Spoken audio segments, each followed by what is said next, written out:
Hi, Robin. Welcome to Wall Street Wrap Up. Hi, André. Thanks so much for having me. Robin, I was thinking about you earlier today during breakfast, and I bet you're wondering where this is going, but I'll tell you what I'm thinking. This morning, where I always have breakfast in the morning, there's the cashier. And right next to the cashier, there was a little sign that said, "Help wanted, all positions open." And it really didn't surprise me on these other days because I've always seen that sign's been there for a while. And the conference board came out with a recent survey, and it said if my numbers are right, 73% of employers are having problems retaining employees. Is my number correct? And also, you know what I'm wondering? Is it only 73%? We actually did just do a survey of 185 human capital leaders. And yes, your number is correct. We did find that 73% of organizations are having issues retaining workers. Believe it or not, that number is actually lower than it was a year ago because our survey series is every year. And we definitely still have labor shortages in the US despite the slowing economy. Larger cities like New York, as compared to Chicago, Los Angeles, San Francisco. Are you finding in your survey, are you having a better time retaining office workers more in smaller cities than, say, the larger cities, as in New York? That we know that there are real labor shortages in the hospitality and the retail industries, as you were saying, service industries like the restaurant you were at for breakfast this morning. But during the Great Resignation that started in the spring of 2021, we also found shortages of professional and office workers. And so I think it just goes to show that we have a big labor shortage here in the US, despite our slowing economy, and it's affecting all industries.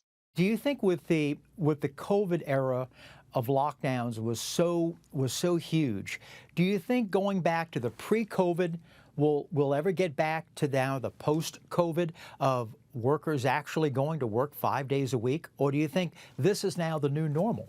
I think, as you just mentioned, millions of Americans had to adapt to work from home during the lockdowns. And many of them found that they were able to have some very needed flexibility in their lives.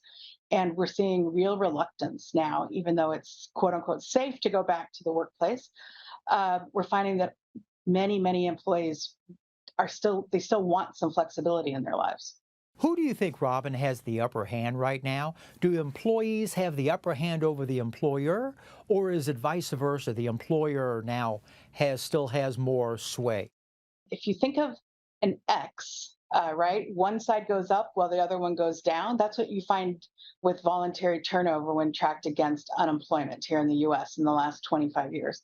So, what that means is that when unemployment is low, voluntary turnover is high, and people are more willing to take the risk of quitting their job because if it doesn't work out, they're pretty sure they can find another one someplace else. But when unemployment is high, voluntary turnover is low because people are concerned about leaving their jobs because you never really know how things will be at the next job. So I think as long as we have labor shortages and unemployment, I think voluntary turnover will continue to be high. So those organizations that are most concerned about finding talent and retaining talent, I think that they will be more interested and more willing to do what their employees are looking for. Well, I'm wondering, Robin, with like an unemployment rate, and it's been consistent somewhat of about 3.6 to 3.5%, which is considered extremely low, then I would imagine, like what you're saying, is that we're going to have more employees having the upper hand. When organizations can't fill their positions or they can't retain their employees, they're going to be much more concerned. And in fact, the conference board's flagship study every year is called the C-Suite Outlook. And we have found that attracting and retaining talent has been the number one internal issue for the last many years among CEOs. In your survey at the conference board, when you're talking about recruiting and retaining talent, would I be correct in thinking like the paycheck, the money is the biggest way of recruiting and retaining, or are employees now looking for maybe other incentives? I think once upon a time it was the paycheck that was the most important, or the annual bonus, the compensation. I do think now, though, that what you're seeing is that employees are valuing flexibility in addition to pay, right? In addition to promotion. You're finding that there's a third very high lever. And so today, organizations that are mandating on site work policies are actually finding it much more difficult to retain workers than those that give employees a choice about where they work.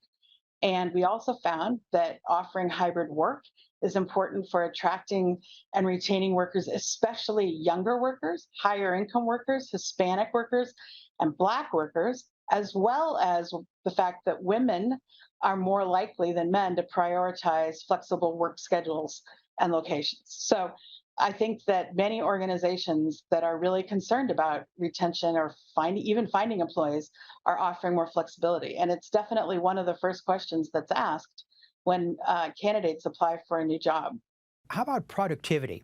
Is productivity the same, equal, more, less from a in office or in person worker as compared to a remote worker? So that was one of our questions in this study. And we actually plotted remote work versus productivity here in the US since 2019. So 2019 through 2022 for the full year, and then first quarter of 2023.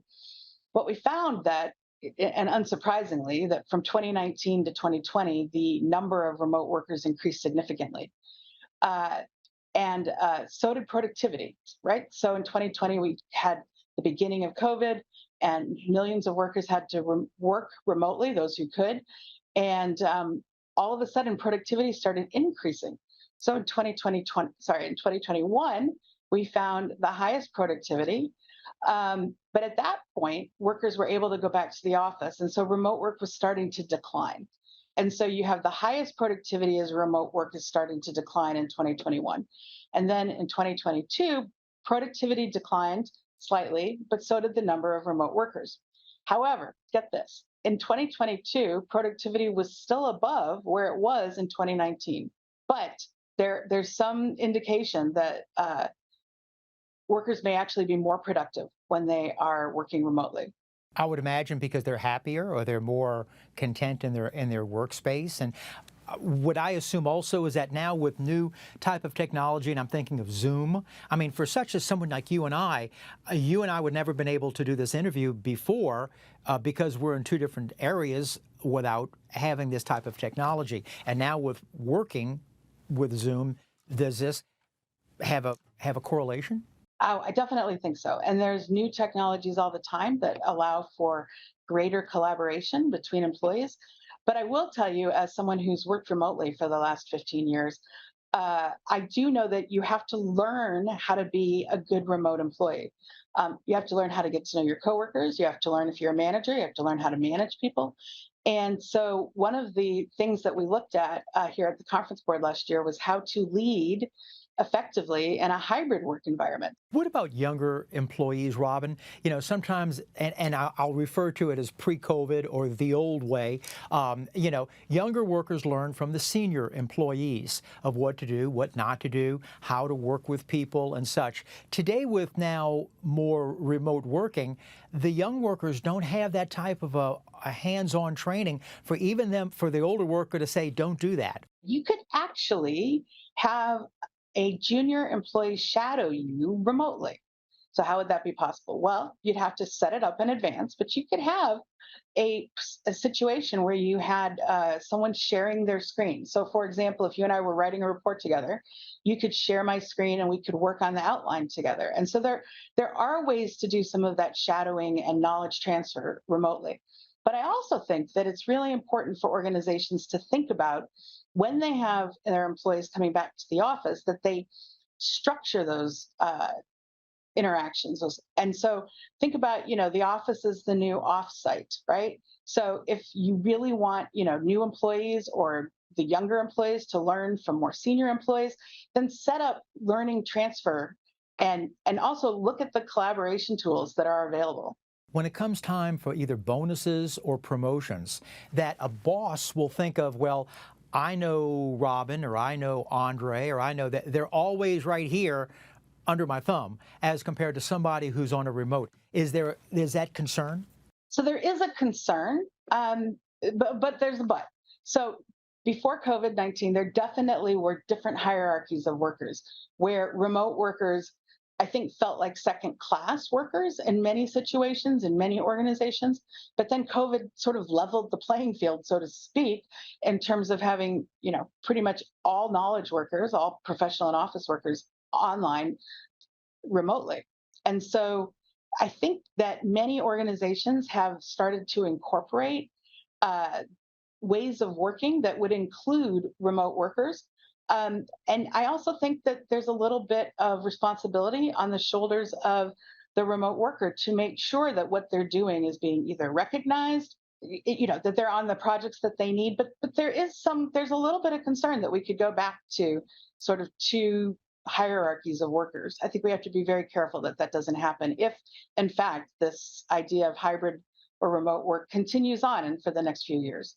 Robin, what about the morale of employees? I remember reading in the survey you were mentioning something about sometimes the morale of the employee is affected, but something like one out of every three workers has a longing of a sense of belonging, or has a, I don't know if I use the word loneliness, but needing. And I'm just curious about humans need interaction. Does remote work did you find that as a problem? So that's actually a really good question, and we should go back and look at our data a little bit differently. But you're correct in saying that a third of the human capital leaders who took our survey said that their employees' sense of belonging and inclusion had decreased in the last 6 months. We also found that over 40% of them, of the respondents, said that their employees' level of mental health had decreased, their level of engagement had decreased, and that their the employee intent to stay, had decreased as well. So I think when you're thinking about morale and you're thinking about all the things that go into morale, one of the most important things you can do in an organization is to ask your employees.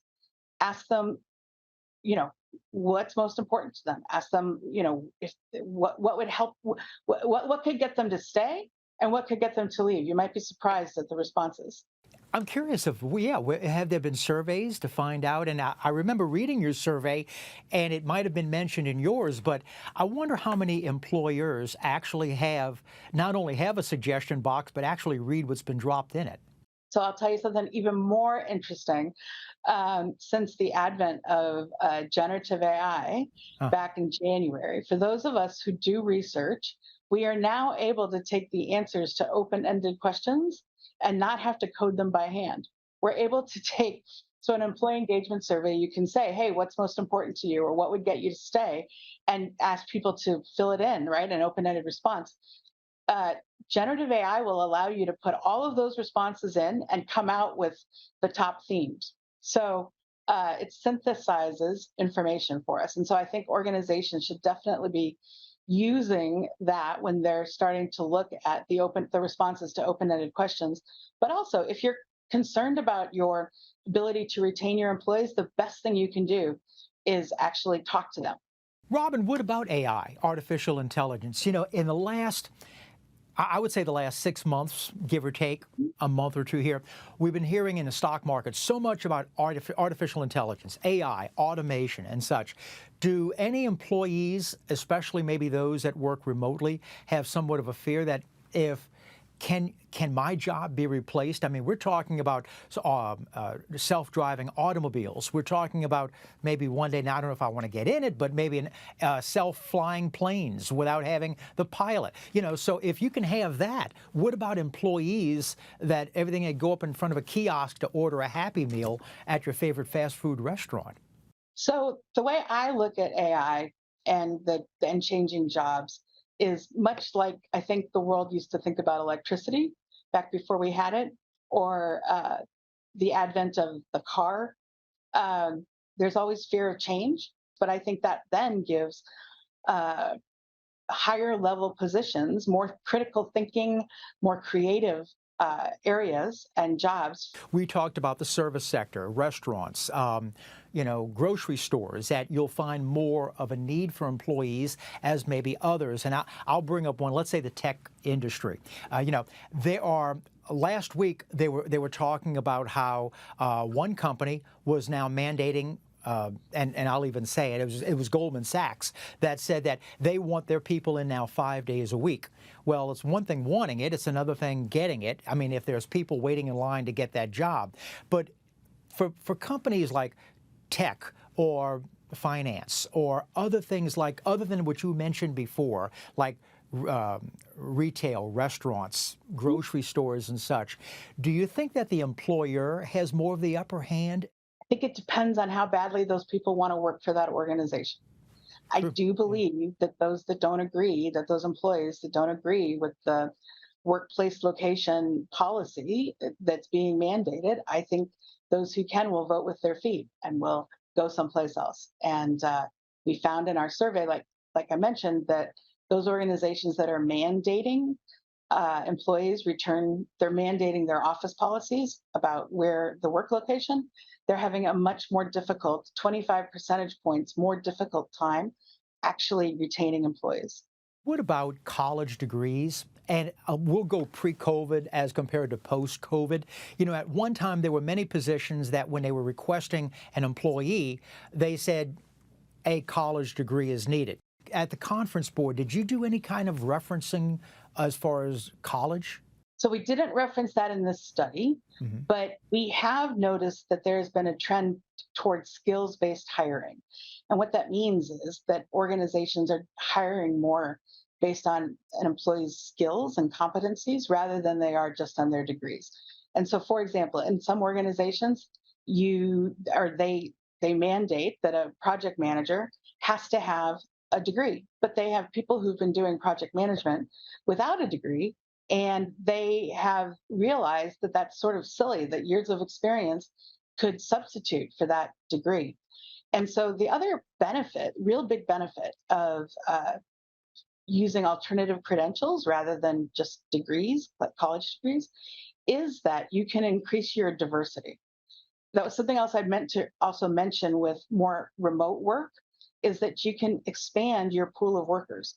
So that's another benefit of remote workers, is that you might not have to pay as much to get someone to go work in the sticks, because they could work remotely wherever they wanted to. But yes, there's definitely a trend, as you said, around college degrees, and not as many organizations are requiring them as used to. And it increases diversity, and it also helps organizations find more workers. A while back, we had one of our guests was Tom Gimbel, who was the CEO of LaSalle Networks.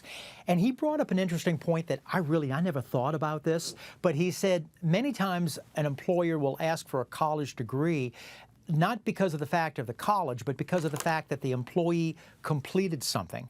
It takes work to be able to go through all the years to be able to get those courses. So it tells the employer this prospective job applicant has done a completion of something. It's also the fact that when there is high unemployment, that means there's more workers for every single job, right? A lot of applicants. Many organizations just automatically said that a degree was required, not because they really felt it was needed, but that would decrease their pool of applicants. Well, right now we're in the opposite situation, where organizations need, in most cases, to increase their applicants, but obviously to still be able to find people who are qualified. There are certification programs. There are some organizations that require you to have finished specific certifications before you can go work with them. If you think about our military, we have many military who are working with the most sophisticated technologies available, but they may not have degrees in software technology, software IT. So, it might be a really significant thing that you don't actually require a degree. Think about Steve Jobs, right? I think he was probably our most famous one who didn't finish his degree. And Bill Gates. You know, or Bill Gates. yeah. Look where they've gone. Yep. Or, yeah, I think they did pretty good. Right. Robin, it was a fascinating survey and put out by the Conference Board. I look forward, I hope to talk to you some more.